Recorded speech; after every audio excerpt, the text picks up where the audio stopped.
As a comedian that only speaks English, I've always been fascinated by comedy in other languages. Not only do you have the cultural differences for what's funny, you also have, by the nature of the language, the structure of the jokes is completely different. There's this interesting video by The Guardian from about 11 years ago where they have people say a joke in their language and then they translate it to English, and you realize how much of it just becomes nonsense. Also treffen sich zwei Planeten und sagt der eine, na, und wie geht's dir? Dann sagt der andere, na, nicht so gut, ich hab Homo sapiens. Und dann sagt der erste, ja, das kenne ich, aber mach dir mal keine Sorgen, das geht vorbei. Two planets meet. The first asks, so, how are you? The second answers, well, I am sick, I've got Homo sapiens. The first replies, oh, I know that one, no worries, it'll pass. I don't know why they made the music so loud, but anyway, living in a melting pot like New York City, I'm always impressed by comedians that not only come to America and have learned English, but have such a mastery of it, they can play with the language in the way that comedy requires. Speaking of which, when I used to work in Hell's Kitchen in Midtown, not at a gay bar, I used to walk by the New World Theater, and I would see this ad for this guy who looked like Guy Fieri in a kimono, and it was something called Katsura Sunshine Rakugo, and I could tell from the ad it was some sort of comedy show, but I've never heard of such a thing, and I wasn't really sure who this white guy was, so it got me looking into what exactly Rakugo is. From the reviews on the sides of the poster, I could tell that this was some kind of comedy show, but I was mainly curious about this white guy dressed in a kimono. And after a little research, I found this manga about Rakugo called Akane Banashi, which is about a girl trying to become like the Hokage of Rakugo, I guess. So this really piqued my interest. After all, here in America, there's no comics about comics, as far as I'm aware. So today I wanted to talk about Japan's 400-year-old comedy tradition, Rakugo. Ah! 旦那佐々木氏、お前何しに来た？おかわり持ってきました。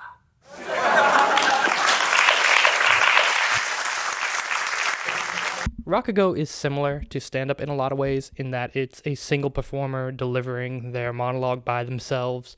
But unlike stand-up, they are sitting down, first of all, and they have a few props as well. So eat your heart out, Carrot Top. They've got usually a wooden fan and a handkerchief, and maybe a few other things, but those two have been pretty consistently shown there. When I was first learning about Rakugo, I was surprised to see how consistently it's presented. You know, you see with stand-up comics, people are always trying to push the boundaries of defining what it is, and usually as an excuse to justify why they're so shitty at it. But with Rakugo, it was very, very strict about what defines this kind of performance. Always the performer is sitting down on the stage with a handful of props and maybe a table. But not once did I see anyone ever break the mold by doing something as radical as standing up. I don't know. That's the first thing I would try, personally, if I was going to do this. So let me know in the comments if there's any sort of, like, radical Rakugo movement out there that's trying to break the mold of what this art form is. Another difference with Rakugo compared to stand-up is that Rakugo is more like a comedic play and a one-man show featuring all sorts of different characters, all performed by the one Rakugo artist, called the Rakugo Ka, by the way, but I'm not going to speak Japanese for this video or whatever. These usually have like the classic, straight man Joker dynamic, or, a bunch of goofballs, or any kind of comedic anecdote the Rakugo performer wants to tell the audience. There's a lot more acting than in regular stand-up, which I think is really interesting and unique, and the only way that the performer invokes the different characters is just by a very subtle head tilt and a facial expression and a change of voice. I don't know if there's a better way to say this without sounding too reductive, because from all the performances I watch, I never really found any of them to be gut-bustingly funny. And not to be disrespectful to that, but it really felt like minimalist comedy, if that makes sense. It was a very Japanese sensibility. Rakugo is heavily rooted in tradition, and oftentimes the performers are not tied to doing just solely original material the way modern stand-ups are.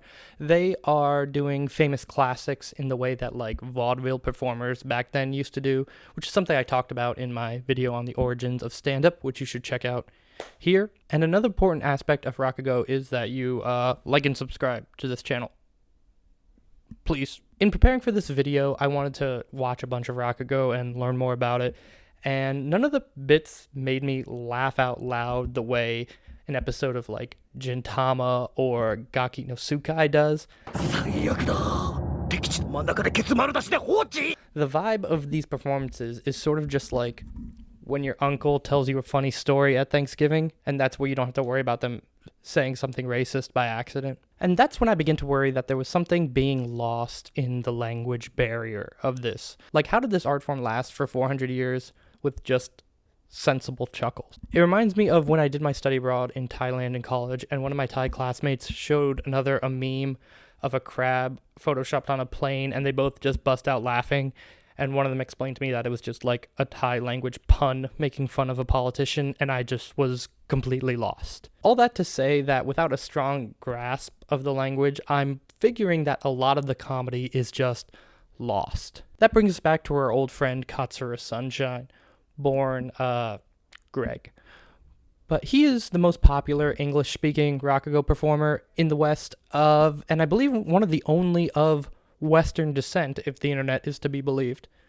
What's interesting about him is that he does Rakugo about Rakugo, which is very useful for someone like me to make sense of what I'm saying in a language that I can understand without worrying that I'm losing any of that kind of charm of the plays on word. While I didn't have a chance to see him live while he was performing in New York, he does have a ton of videos online which were really useful for learning about Rakugo. And he just has like the sickest drip ever. Like, look at him. The most interesting thing that I learned from him was that apparently there's only about 800 Rakugo masters in the world, which to be fair is more than the 250 comedians in the world, according to Joe Rogan.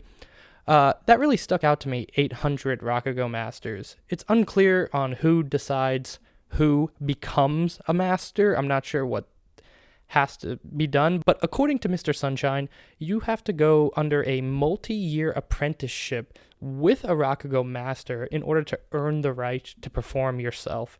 That's absolute insanity to me. I cannot imagine, given how low the technical demand is to perform Rakugo, that it needs this strict level of training. What could they possibly be teaching you?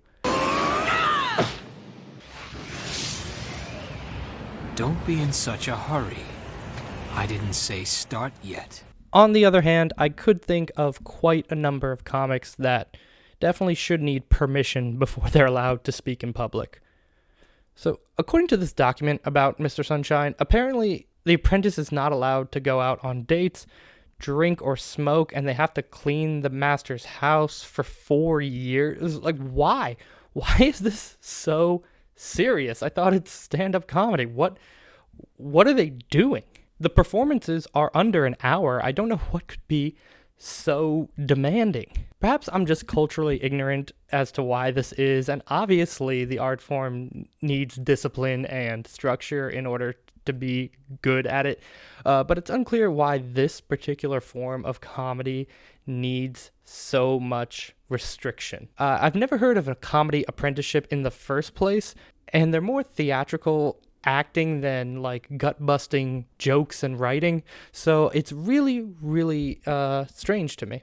It doesn't seem like things that are different from what you could learn from a traditional acting class or from just doing things at an open mic, if there are Rakugo open mics, if there is such a thing. And maybe it's just that my attention span is rotted away from TikTok and Instagram Reels, but I do find it kind of hard to sit through a 6-minute story from a rambling old man to get to something that you might see in this magazine. Yeah.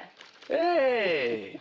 And not to talk shit on Japan, because I absolutely love the comedy that is coming out of there, but Rakugo leaves me scratching my filthy gaijin brain about what makes it so special and strict. But what do you think? Have you ever heard of Rakugo? Does your country have something similar? Let me know in the comments before the Rakugo Yakuza assassinate me before the next video because I dared to speak without permission from the masters.